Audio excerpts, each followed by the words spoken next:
عليكم ورحمة الله وبركاته. ازيكم عاملين ايه؟ يا رب تكونوا بألف خير. يا جماعة النهاردة انا طالعة، يعني انا ما كنتش هعمل الفيديو ده، بس انا حبيت اعمله للموعظة.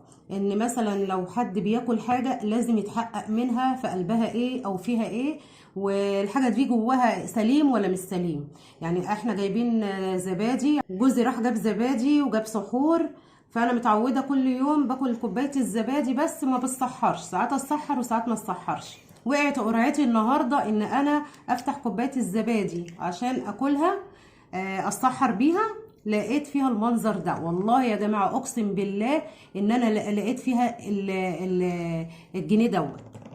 شايفين انا فتحتها اهو، انا ما كنتش هصور ولا حاجه، انا ما كنتش هصور، بس انا بصور دلوقتي علشان يعني كل الناس تاخد بالها. افرض طفل صغير بياكل زبادي ووالدته مش شايفاها، علبه الزبادي ديت كان ممكن ياكل الجنيه دوت في وسط الزبادي. شايفين لقيت ايه الجنيه ده يا جماعه؟ والله اقسم بالله انا لقيته كده بنفس الطريقه، حرفه طالع كده.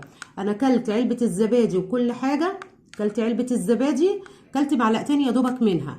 تعرفين علبه الزبادي دي صغيره ما فيهاش حاجه، كلت معلقتين منها وببص كده بشيل المعلقه الثالثه لقيت حرف الجنيه كده. شايفين لقيته حرفه كده، فببص كده بطلعه لقيته جنيه. الجنيه يا جماعه اهو واقع في علبه الزبادي، زبادي جهينه.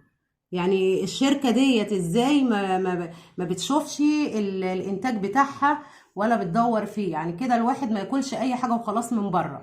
شايفين الشكل ده يا جماعة؟ جنيه والله اقسم بالله لقيته كده في قلب علبة الزبادي، انا ما بكدب عليكم.